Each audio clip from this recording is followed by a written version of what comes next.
মাথার উপর খোলা আকাশ, যার বুকেতে জমে আছে থোকায় থোকায় কালো মেঘ। দূর আকাশপটের বোধহয় মন খারাপ আজ, যেন যে কোনো সময় নিজেকে উজাড় করে দিয়ে ধরণীর বুকে কান্না ঝরাবে। রাশিয়ার বালাশিখা শহরের মধ্যাঞ্চলে অবস্থিত গ্র্যান্ড ভ্যালি প্যালেস। প্রাসাদসম বাড়িটির হর্তাকর্তা Nicholas Margaret, Russian drugs dealing সাইডের অন্যতম গ্যাংস্টার। প্রাসাদসম গ্র্যান্ড ভ্যালির ব্যাকইয়ার্ডের সম্পূর্ণটা জুড়ে মস্ত বড় এক সুইমিং পুল বিস্তৃত। খোলা আকাশের নিচে সুইমিং পুলের নীলাভ পানিতে শরীর ডুবিয়ে দাঁড়িয়ে আছে ৩০ বছরের সুদর্শন নিক এবং তার প্রেয়সীরা। সুইমিং স্যুটে এক একজন বিদেশিনীরা সে কি আবেদনময়ী ভাব ধরেছে। কেউ কেউ নিজ উদ্যোগে হাত বোলাচ্ছে সুদর্শনের গায়ে, তো আবার কেউ কেউ এক ধাপ এগিয়ে খাবার তুলে দিচ্ছে যুবকের মুখে। যুবকের মুখাবয়বে লালসা স্পষ্ট। লম্বাটে দুই হাতে আগলে রেখেছে নিজ প্রেয়সীদের। মাঝে মধ্যে টুকটাক বাক্যে টিচ পড়ে যাচ্ছে তাদের, এতেই যেন হাতে চাঁদ পেয়ে যাবার মতো খুশি এক একজন। আর পাঁচটা গ্যাংস্টারের তুলনায় নিকের আবার বড্ড নারীর শখ। বিছানায় রোজ নিত্য নতুন সুন্দরী না পেলে তার যেন চলেই না। নারী লিপসুক সুদর্শন লোভাতুর দৃষ্টে তাকিয়ে আছে সম্মুখে। অদূরেই স্নানেমত্ত অস্ট্রেলিয়ান সুন্দরী লিন্ডা, যিনি কদিন আগ অবধি ছিলেন আলেকজান্ডার নামক অস্ট্রেলিয়ান গ্যাংস্টারের সহধর্মিণী। অথচ দুর্ভাগ্যক্রমে নিক নামক নারী লিপসুকের নজরে এসে সে আজ হয়েছে তার বিছানার সৌন্দর্যবর্ধনকারিণী। নিক মুচকি হাসল। দুই হাতে আগলে রাখা রমণীদের আলগোছে ছেড়ে দিয়ে নীলাভ পানিতে ঢেউ তুলে এগোয় সম্মুখে। অতঃপর কোনরূপ আগাম সতর্ক সংকেত ছাড়াই এক হাতে চট করে আঁকড়ে ধরে লিন্ডার উন্মুক্ত মেদহীন পাতলা কোমর। এহেন হুটহাট কাণ্ডে ভরকায় লিন্ডা। তড়িঘড়ি করে শরীর ঘুরিয়ে পেছনে ফিরতেই নিকের লাগামহীন অধৈর্যগোল এক ভিন্ন আধিপত্য ফলিয়ে আঁকড়ে ধরে যুবতীর নরম তুলতুলে ওষ্ঠপুট। লিন্ডা বিরক্ত। দেহের সর্বশক্তি প্রয়োগ করে দুই হাতে ঠেলে দিচ্ছে যুবকের উন্মুক্ত লোমহীন বুক। অথচ কাণ্ড দেখো। তার অমন ব্যর্থ প্রয়াসে যুবক তো টললই না, উল্টো নিজের ওষ্ঠপুটের কাজ বহাল রেখে এক হ্যাচকা টানে যুবতীকে তুলে নিল নিজ কোলে। লিন্ডা ছটফটাচ্ছে বেশ, রাগে ক্ষোভে দুচোখ দিয়ে ঝরাচ্ছে নীরব অশ্রু। নিক থামছে না। নিজ উন্মত্ততায় মত্ত থেকে আগ্রাসী ভাব ঝরাচ্ছে যুবতীর নরম অধৈর্যগোলে। সময়ের কাঁটা বহমান। প্রায় মিনিট পাঁচেক চলল নিকের লাগামহীন কাণ্ড। রয়ে শোয়ে অধর সরালো যুবক। শ্লেষাত্মক কায়দায় গৌরবর্ণা বিদেশিনীর বিড়াল চোখ দুটোতে নজর ঠেকিয়ে ঠোঁট কামড়ে হাসল একটুখানি। মুহূর্তেই এক আকাশসম ঘৃণায় লাল হয়ে গেল রমণীর মুখ। দাঁতে দাঁত চেপে সে তখনই করে বসল আরেক কাণ্ড। আচমকা মুখ থেকে একদলা থুতু নিক্ষেপ করল সুদর্শনের ফর্সা মুখ বরাবর। তৎক্ষণাৎ নাক মুখ কুঁচকে নেয় নিক। দাঁতে দাঁত চেপে কটমট শব্দ তুলে আলগোছে হাত উঠিয়ে মুছে নেয় নিজের মুখ। ধীরে সুস্থে অক্ষিপুটে শক্ত চাহনি সরাসরি সম্মুখে নিক্ষেপ করে। আচানক এক হিংস্র থাবায় আঁকড়ে ধরে যুবতীর ঘাড়। কোঁকিয়ে ওঠে রমণী। হাত উঁচিয়ে নিজেকে ছাড়ানোর বৃথা প্রয়াসে মত্ত থাকা অবস্থাতেই শুনল নিকের কটমট কণ্ঠ। সারা রাত আমার ভোগ্যবস্তু হিসেবে বেড কাঁপিয়েছিস, আর এখন কিনা সতী সাজতে এসেছিস? You bloody slut! এত তেজ কিসের তোর? ফুপিয়ে ফুপিয়ে কাঁদছে রমণী। ক্ষত ঠোঁটের ফাঁক গলিয়ে অস্ফুটে বেরুচ্ছে ক্রন্দনধ্বনি। নিকের মন গলল না তাতে। তখনই যুবক গলা উঁচিয়ে নিজের পিয়ে মাক্সের উদ্দেশ্যে বলে ওঠে, মাক্স! ত্রস্ত পায়ে পুলের ধারে এগিয়ে এসে দাঁড়ালেন মাক্স। বলিষ্ঠদেহী আফ্রিকান লোক সে। দিনের আলোতেও মুখখানা স্পষ্ট নয় তার। বাধ্যগত কর্মচারীর ন্যায় তিনি কেমন মাথা নুইয়ে বললেন, ইয়েস বস। রাগী মানব ফুঁসছে রাগে। এক ঝটকায় রমণীর ভেজা দেহখানা পুলের কার্নিশে উঠিয়ে কটমট করতে করতে বলে ওঠে, গো অ্যান্ড হ্যাভ হার। আগামী 2 ঘন্টা ও তোর। যতক্ষণ অবধি ওর জ্ঞান না হারাবে ততক্ষণ পর্যন্ত থামবি না। Now take her and get lost. এহেন বাক্য কর্ণকুহরে পৌঁছানো মাত্রই আঁতকে ওঠে লিন্ডা। ভয়ার্ত ঢোক গিলে আমতা আমতা করে অনুনয় জুড়ে বলতে থাকে, no, no Nick, please don't do this. You know that I am pregnant. Please don't do this to me. তাচ্ছিল্যের হাসি ফুটল যুবকের বাদামি ঠোঁট যুগলে। পরক্ষণেই পুল ভর্তি পানিতে চিতাকারে শরীর ডুবিয়ে সাঁতার কাটতে কাটতে গমগমে গলায় বলে ওঠে, just about this fucking nonsense marks. শেষ বাক্যটুকু আওড়াতেই এগিয়ে এলেন মার্কস। তড়িঘড়ি করে লিন্ডাকে পাজা কোলে তুলে নিয়ে গতি বাড়ালেন পায়ের। ওদিকে মেয়েটা কাঁদছে। 2 হাত জোর করে অনুনয় করছে মার্কসকে, অথচ রমণীর এহেন অনুনয় মার্কসের কানে গেল কিনা কে জানে। সে কেমন মিটমিটিয়ে হাসছে দেখো। পুলের শীতল পানি থেকে মাত্রই গা উঠালো নিক।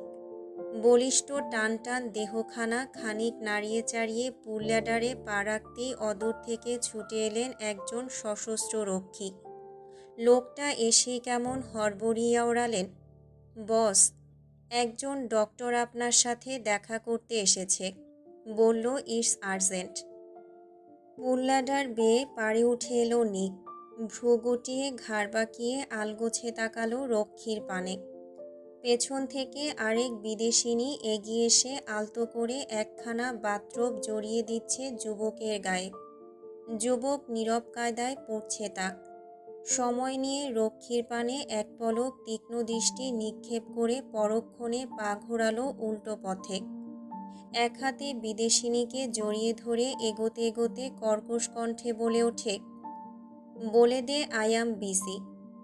শুনলেন রক্ষী, তবে পর মুহূর্তেই বড্ড চিন্তিত গলায় পেছন থেকে শুধালেন, বাট ইটস অ্যাবাউট মনস্টার বস। হুট করেই পা দুটো থমকায় নিকের। মনস্টারের নাম শুনতে শরীরখানা অজান্তেই বোধহয় ঝাঁকিয়ে উঠল তার। নিজের হতবাকতা কোনো রকমে দমিয়ে রেখে যুবক তড়িঘড়ি করে পা ঘুরিয়ে চলে এলো রক্ষীর পানে। শক্তপোক্ত 2 হাতে রক্ষীর কাঁধ ঝাঁকিয়ে হড়বড়ানো কণ্ঠে আওড়ালো, কি বললি? মনস্টারের বিষয়ে মানে? কে এসেছে দেখা করতে? শুকনো ঢোক গিললেন রক্ষী। শুষ্ক অধৈর্যরা সিক্ত জিভের ডগা দিয়ে খানিক ভিজিয়ে নিয়ে কাঁপা কাঁপা কণ্ঠে আওড়ালেন, doctor Damian, the famous medicine specialist in town. দূরাকাশে গর্জন তুলছে মেঘ। ঝোড়ো হাওয়ায় মুখরিত চারপাশ। এই বুঝি আকাশভাগ কাঁপিয়ে নেমে আসবে বারিধারা। সপ্তদশীর চঞ্চলা মন ওত পেতে আছে বৃষ্টি নামার অপেক্ষায়। ঝোড়ো হাওয়ার ঠান্ডা পরশে কাঁপাকাঁপি অবস্থা বদনের। তবুও তার শখ দেখো, এই অবেলার বৃষ্টিতে ভিজবার জো তুলেছে মনে মনে। চঞ্চলা হরিণীর ন্যায় দরজার কাছে পা ছোটাচ্ছে মাহি। এখনই বাইরে বের না হলে বৃষ্টিতে ভিজবে কেমন করে। এদিকে কিউটিটাও কি সুন্দর কুটকুট শব্দ তুলে ছুটছে মনিবের পিছু পিছু। তবে সপ্তদশীর চঞ্চলা কদম হুট করেই থেমে গেল ঘরের দরজার কাছে এসে। সামনেই পথ আটকে দাঁড়িয়ে আছেন দেহরক্ষী দুজন। তা দেখে মুখটা কেমন থমথমে হয়ে গেল সপ্তদশীর। কপাল কুঁচকে বোঝবার চেষ্টা চালালো আজ হঠাৎ দেহরক্ষী দুজনের অমন হুটহাট কঠোরতার কারণ। তবে মিনিট খানেক পেরুলেও রক্ষীদের এহেন পরিবর্তনের কারণ খুঁজে পায়নি সপ্তদশী। সুশ্রী গৌরবর্ণা মুখখানায় এক পশলা মেঘ জমিয়ে পরক্ষণেই কেমন নরম গলায় বলল, পথ আটকালেন কেন? আমি বৃষ্টিতে ভিজব, আমায় বাইরে যেতে দিন। জিভহীন লোক দুটোর মুখ দিয়ে থোড়াই কথা বের হবে। বাধ্য লোক দুটো কি এক বাধ্যতায় মাথা নুয়ে ঠায় পথ আটকে দাঁড়িয়ে রইলেন। সপ্তদশীর রাগ হলো এবার। ললাটে পড়ল গভীর ভাঁজ। মুহূর্তেই নাকের সরু ডগাটা কেমন লাল হয়ে গেল টমেটোর ন্যায়। দুই হাত বুকের কাছে বেঁধে সপ্তদশী ফের কাট কণ্ঠে বলল, যেতে দেবেন কিনা বলুন। এবারেও নিরুত্তাপ লোক দুটো। সপ্তদশী হার মানল তা দেখে। পরাজিত সৈনিকের ন্যায় ভার হয়ে গেল তার কাঁধ। হাত দুটো বুকের কাছ থেকে আলগোছে নামিয়ে কালো মুখে সরে গেল দরজার প্রান্ত থেকে। কই একটু বৃষ্টি ভেজার শখ করেছিল সপ্তদশী, সেটাও কিনা অমন অপূর্ণই থেকে গেল। দুঃখ ভারাক্রান্ত হৃদয়ে সপ্তদশীর ক্ষীণ কদম টুকটুক করে এগোলো জানালার দ্বারে বিছিয়ে রাখা কাউচের পানে। সেথায় নরম দেহটা খানিক এলিয়ে দিল মাহি। কাদো কাদো মুখে জানালার বাইরে মুখ করে বসে রইল চুপচাপ। মুহূর্ত ব্যয়ে আকাশ চিরে নেমে এলো ঝুম বৃষ্টি। মাহি আক্ষেপ নিয়ে তাকিয়ে রইল বৃষ্টির পানে। তার চোখ দুটো ভরে উঠছে ক্রমশ। গালের পিঠে হাত উঠেছে আনমনে। বৃষ্টির পানে একদৃষ্টে তাকিয়ে থাকতেই আচমকা তার চোখ গিয়ে আটকালো গার্ডেনের দিকে। ঝুম বৃষ্টি ভেদ করে এগোচ্ছে এক ছটা কালো। কি তীক্ষ্ণতা সেই আলোর! সপ্তদশী সব কিছু ভুলিয়ে উৎসুক দৃষ্টে তাকিয়ে রইল সেদিকে। ধীরে ধীরে গার্ডেনের বড় বড় চেরি ব্লসমটির আড়াল থেকে দেখা গেল একখানা কালো রঙা বাইককে। মাহি দৃষ্টি তীক্ষ্ণ করল। হাত উঁচিয়ে চোখের চশমাটা খানিক ঠিকঠাক করে নিয়ে ফের তাকালো গার্ডেনের দিকে। সন্ধ্যা হলেও আকাশে তীব্র মেঘেদের উপস্থিতি রাত নামিয়েছে যেন। অন্ধকারে স্পষ্ট নয় বাইকে বসে থাকা মানুষটা। কায়দা করে ধীরে ধীরে এগিয়ে নিচ্ছে বাইক। তবে এরই মধ্যে বাইকের আবার হুট করে কি হলো কে জানে। ঠিক মাহির জানালার নিচে এসে ব্রেক কষল আচমকা। মাহি ক্ষুদ্র ক্ষুদ্র চোখে দেখছে সব। মাথার উপর ঝুম বৃষ্টি নিয়ে চেরি ব্লসম গার্ডেনের গোলাপি আভায় ছেয়ে থাকা জমিনের উপর দাঁড়িয়ে আছে কাওয়াসাকি নিনজা এইচ2আর ব্র্যান্ডের কালো চকচকে বাইকখানা। বাইকে বসে আছে একজন বলিষ্ঠ পুরুষ। গায়ে তার চিরচেনা কালো রঙা ওভারকোট। ভেতরে শার্টের উপস্থিতি নেই। ফলাফলস্বরূপ ফর্সা লোমহীন পেটানো বক্ষখানা সহজেই চক্ষুগোচর হচ্ছে। মাথার উপর কালো রঙা হেলমেট। সম্মুখে শাটার খুলে রাখায় পিয়ার্সিং করা বাদামি চোখ দুটো দৃশ্যমান। যুবক রয়ে ঘাড় উঁচিয়ে তাকায় প্যালেসের দোতলার দিকে। মুহূর্তেই তার বাদামি চোখ দুটোর সনে চোখাচোখি হলো চশমা পড়ুয়া একজোড়া ভীত চোখের।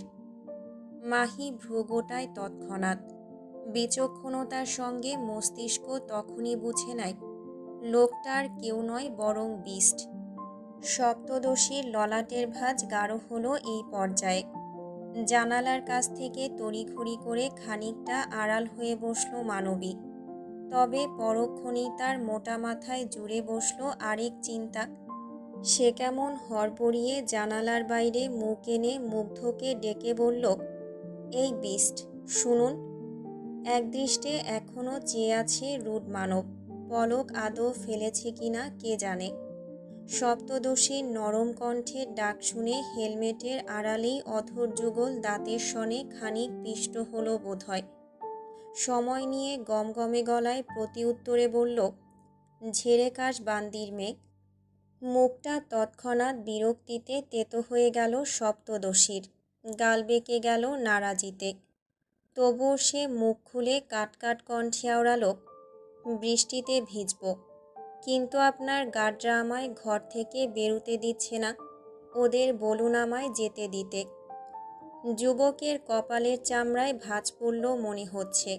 চোয়ালটাও কেমন কটমটিয়ে উঠল হেলমেটের আড়ালে। মেয়েটাকে আর বিশ্বাস হচ্ছে না নির্দয় মানবের, তাই তো রক্ষীদের আদেশ করেছে কঠোর হতে। যুবক দৃষ্টি সরু রেখে তখনই গলা উঁচিয়ে ধমকে বলল, এত তাড়াতাড়ি মরার শখ উঠল কেন বান্দির মেয়ে? বেঁচে থাকতে খুব কষ্ট হচ্ছে? তাহলে বল, এত দোনামোনা না করে এক্ষুনি মেরে ফেলি। সপ্তদশী হতবম্ব। একটা স্বাভাবিক আবদারের পিঠে এহেন তিরস্কার শুনে ব্যথিত হলো তার দুর্বল হৃদয়। চোখে মুখে আধার লেপ্টে সে তখনই গা লুকিয়ে বসল জানালার কাছে। অভিমানিনী রাগ করেছে, নাকের পাটা ফুলিয়ে বসে আছে ভেতরে। যুবক বোধহয় ক্ষীণ হাসল হেলমেটের আড়ালে। আচমকা বাহাতের তর্জনী এবং মধ্যমা একযোগে উঁচিয়ে প্যালেসের দোতলার দিকে তাক করে গমগমে গলায় ডাকল, হেই চাশমিশ, লোক। তৎক্ষণাৎ ফুলো ফুলো গালে জানালার বাইরে ঘাড় বার করল মাহি। ভ্রু গুটিয়ে স্নিগ্ধ দৃষ্টিতে যুবকের পানে তাকিয়ে থেকে কাটকাট কণ্ঠে জবাব দিল, কি হয়েছে? যুবক কুড় হাসল। হেলমেটের আড়ালে তা থোড়াই নজর কাড়ল সপ্তদশীর। সে কেমন একদৃষ্টে যুবকের পানে তাকিয়ে থাকতেই দেখল বেয়াদব মনস্টার তার দুই হাতের ইশারায় বোঝাচ্ছে সপ্তদশীকে এনে বাইকে বসাবে, তা আবার তারই সামনে। মাহির কুঁচকে রাখা ভ্রুদয় কুঁচকে গেল আরও। নজর আরেকটু তীক্ষ্ণ করতেই দেখল যুবক এবার নিজের অশালীন অঙ্গভঙ্গিতে কোনোরূপ রাগঢাক না রেখে তাকে দেখিয়ে দেখিয়ে অশোভন কায়দায় কোমর নাড়ছে দোলায়মান ভঙ্গিতে। মাহি ভরকায়। তীক্ষ্ণ বুদ্ধিসম্পন্না মুহূর্তেই বুঝে গেল মনস্টারের অসভ্য কাণ্ড কারখানার মানে। তৎক্ষণাৎ রণমূর্তিভাবে আবির্ভূত হল সপ্তদশী। দাঁতে দাঁত চেপে শক্ত করল চোয়াল। তা বুঝি বেশ দেখলেন অসভ্য বিষ্ট। বেহায়া আঙ্গিকে কোমর নাড়াতে নাড়াতে তখনই বাহাতের বৃদ্ধাঙ্গুল এবং তর্জনী একযোগে উঁচিয়ে ইশারা করল গোলাকার বৃত্তের। অতপর ব্যঙ্গাত্মক ভঙ্গিমায় ডান হাতের তর্জনী উঁচিয়ে বাহাতের বৃত্তে ঘুরিয়ে তাচ্ছিল্যের সুরে গলা উঁচিয়ে বলল, ফাক ইউ চাশমিশ। কটমট করছে মাহি। চোখের কোটর ভরে গিয়েছে অপমানের অশ্রুতে। লোকটা তাকে ভাঙতে চাচ্ছে, নিত্য নতুন কায়দা খুঁজছে অপমান করার। সপ্তদশীর নারী সম্মানে বড্ড আঁচ লাগল বুঝি। অজান্তেই রাগে ক্ষোভে তার হাত দুটো হয়েছে মুষ্টিবদ্ধ। দাঁতে দাঁত চেপে অশ্রু ঝরাতে থাকা সপ্তদশী আচানক রাগের চোটে ঘুষি বসালো জানালার দেয়ালে। দাঁত কিরমির করতে করতে শুধালো, ব্লাডি বিস্ট। ওদিকে তার অমন ঘুষি বসানো দেখে মুহূর্তেই স্থবির হলো মুগ্ধ। চোখ দুটোর খোলস থেকে এক নিমিষেই কেটে গেল এতক্ষণের শ্লেষাত্মক কটাক্ষ ভাবসাব। সেথা এবার ভিড় জমালো অবাধ রাগ। চোয়ালের পেশি টান টান হলো মুগ্ধর। বৃষ্টির ঝোড়ো বেগে শোনা যাচ্ছে না দাঁতের কটমট শব্দ। যুবক তখনই পা ঘুরিয়ে নেমে গেল বাইক থেকে। অতপর নিজের দাম্ভিক কদমে গটগটিয়ে এগোলো প্যালেসের দিকে। মাহি দেখল না সেসব। অপমানে বুক কাঁপছে তার। মাথার তালু জ্বলছে সেই সাথে। গা ভিজে চুপচুপে অবস্থা। ওভারকোটের কোণ হতে টুপ টুপ করে ঝরে পড়ছে পানির কণা। এক হাতে ধরে রাখা হেলমেটখানা। দাম্ভিক কদমে সগৌরবে গটগটিয়ে এগোচ্ছে মুগ্ধ। দাঁতে দাঁত কিরমির করছে অনবরত। এলিভেটর ৩ তলায় এসে থামতেই যুবক পা রেখেছে প্রশস্ত করিডোরে। ধূপধাপ পায়ে সপ্তদশী কক্ষের পানে এগোতেই দরজার কাছে দাঁড়িয়ে থাকা দেহরক্ষী দুজন তড়িঘড়ি করে হাঁটু গেড়ে মাথা নুয়ে বসলেন জমিনে। যুবক সেদিকে ভ্রূক্ষেপহীন। চোয়াল শক্ত করে ফুটিয়ে গটগটিয়ে ঢুকল মাহির কক্ষে। এক ঝটকায় হাতের হেলমেটখানা ফ্লোরে ছুঁড়ে ফেলতেই ঝনঝনিয়ে উঠল তা। সেই শব্দ কানে যেতেই হকচকিয়ে ওঠে মাহি। ভরকে গিয়ে মাথা তোলে হাঁটুর ভাঁজ হতে। এদিকে মুগ্ধ ফোঁস করছে। দাঁতে দাঁত চেপে বলে ওঠে, হাউ ডিয়ার ইউ। বোকা মাহি অবদের ছাপ ফুটিয়েছে নিজের মুখাব্যয়ে। একদৃষ্টে তাকিয়ে আছে যুবকের পানে। রাগের চোটে কপালের রগগুলো স্পষ্ট যুবকের। চোয়াল ফুটেছে ব্লেডের ন্যায়। হিংস্র যুবক তখনই এগিয়ে এসে আচমকা এক হ্যাচকা টানে টেনে ধরে মাহির ডান হাত। এহেন কাণ্ডে হকচকানোর সময় পায়নি সপ্তদশী। তার আগেই যুবকের হ্যাঁচকা টানে ব্যথায় মুখ কুঁচকে নেয় বেচারি। ইস, হাতটা বুঝি জয়েন্ট ছেড়ে এই বুঝি খুলে পড়বে। ওদিকে যুবক উন্মাদ। উদ্ভ্রান্তের ন্যায় মাহির ডান হাতটা উল্টে পাল্টে দেখতে দেখতে কটমটিয়ে বলে, কোন জায়গায় লেগেছে বান্দির মেয়ে? কোন জায়গায় ব্যথা লেগেছে তাড়াতাড়ি বল জানোয়ারের বাচ্চা। এহেন কথায় জারপণ্ডায় অবাক হলো সপ্তদশী। পরমুহূর্তেই চোখ ভরা ঘৃণা নিয়ে তাকালো যুবকের পানে। যুবক অস্থির। ব্যাকুল চিত্তে মাহির হাত উল্টে পাল্টে দেখতেই হঠাৎ খুঁজে পেল ব্যথা পাওয়া জায়গাটা। সেথায় কেমন কালচে ভাব ধরে গিয়েছে ইতিমধ্যে। যুবকের রাগ বাড়ল বোধহয়। দৃঢ় চোয়ালখানা শক্ত হলো আরও। দাঁতের তীব্র ঘর্ষণে কটমট শব্দ তুলে আচানক এক আগ্রাসী থাবায় আঁকড়ে ধরল মাহির নরম তুলতুলে চোয়ালখানা। ব্যথায় কোকিয়ে ওঠে মাহি। মুখ কুঁচকাতেই শুনতে পেল মুগ্ধর দাঁতকির্মির কণ্ঠ। মুখে উত্তর দেওয়ার সাহস নেই তোর জানোয়ারের বাচ্চা। মুখে বলার সাহস নেই তোর জানোয়ারের বাচ্চা। কোন সাহসে দেয়ালে হাত ঠুকলি তুই? কে দিল তোকে এই সাহস? কলিজা বেশি বড় হয়ে গেছে বান্দির মেয়ে? আমার খেয়ে আমার পরে আমার সামনেই আমার ব্যক্তিগত অধিকারে আঘাত করিস। তোর দেখি মুখ থেকে পেছন অবধি কলিজা ভরা। এইটুকুন একটা বিল্লোর এত তেজ, কথায় না পেরে গায়ে আঘাত করে। একেবারে হাত পা কেটে পঙ্গু বানিয়ে ঘরে বসিয়ে রাখবো বান্দির মেয়ে। ফুপিয়ে ফুপিয়ে কাঁদছে মাহি। ছলো ছলো চোখ জোড়ায় সে কি মায়া।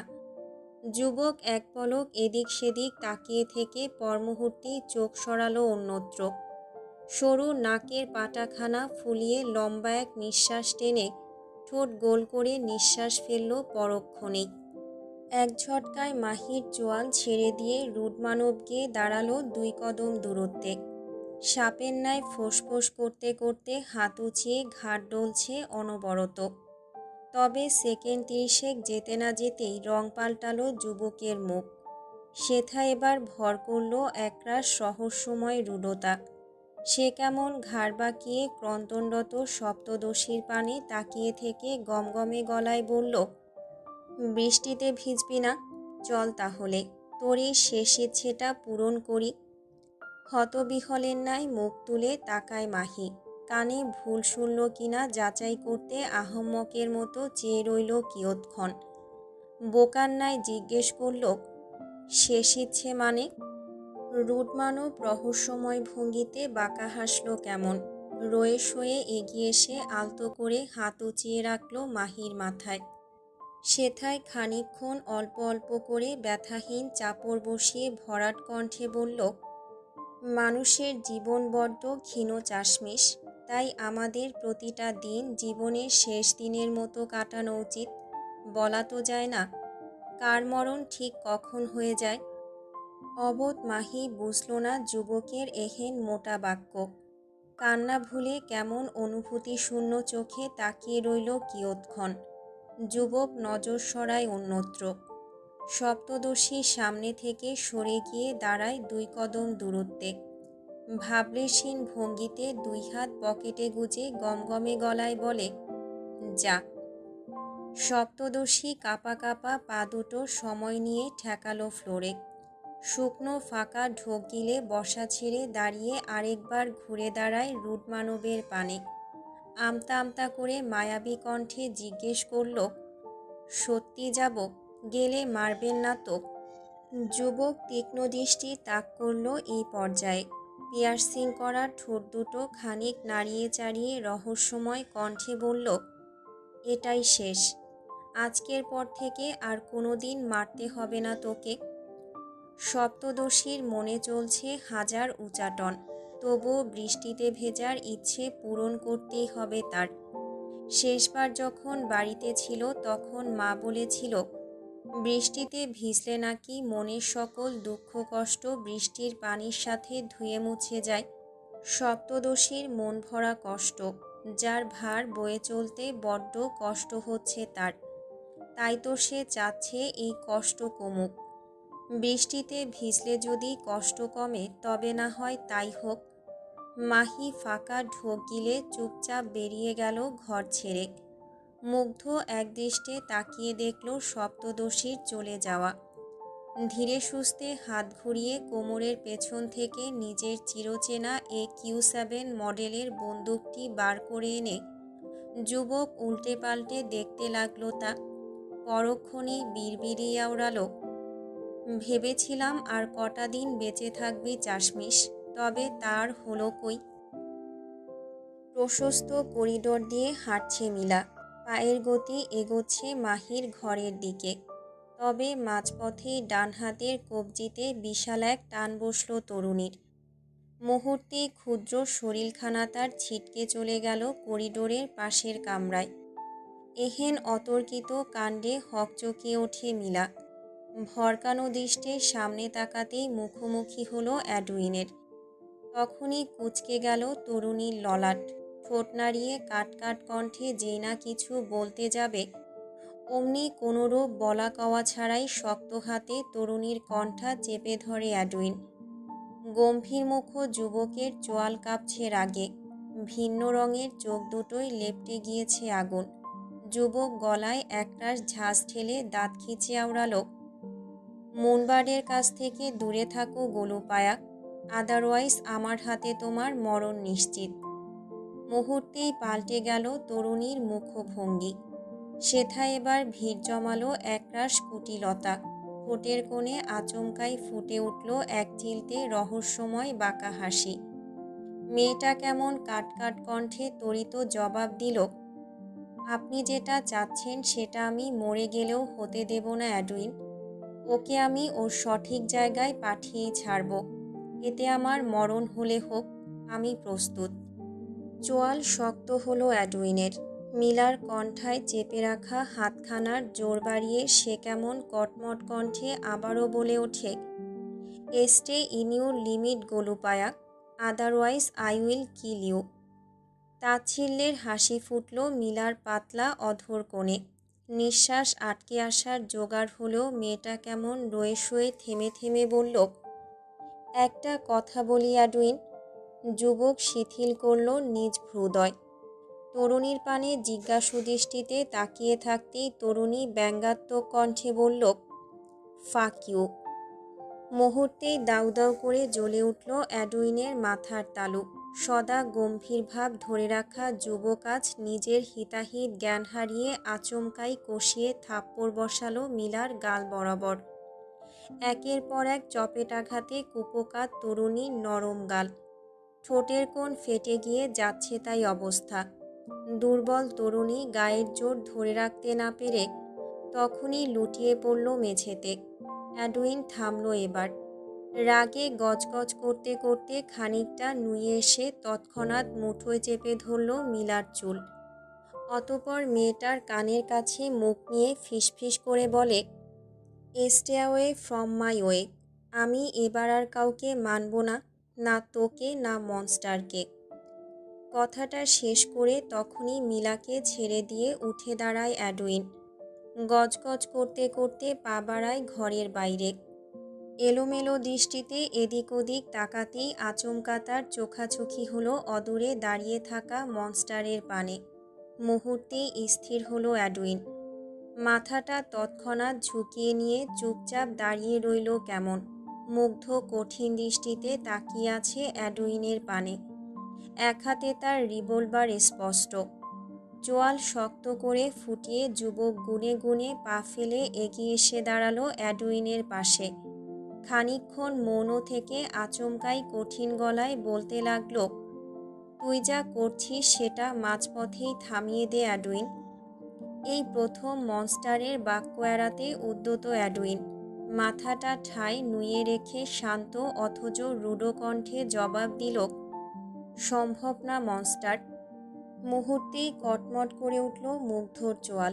এক হাতে তখনই রিভলভার অন করতে করতে কঠিন গলায় শুধালো, তাহলে গার্ডেনে দুটো কবর খুঁড়ে রাখ অ্যাডউইন, কেননা পরবর্তীতে নিজের কবর খোঁড়ার সময় পাবি না হয়তো।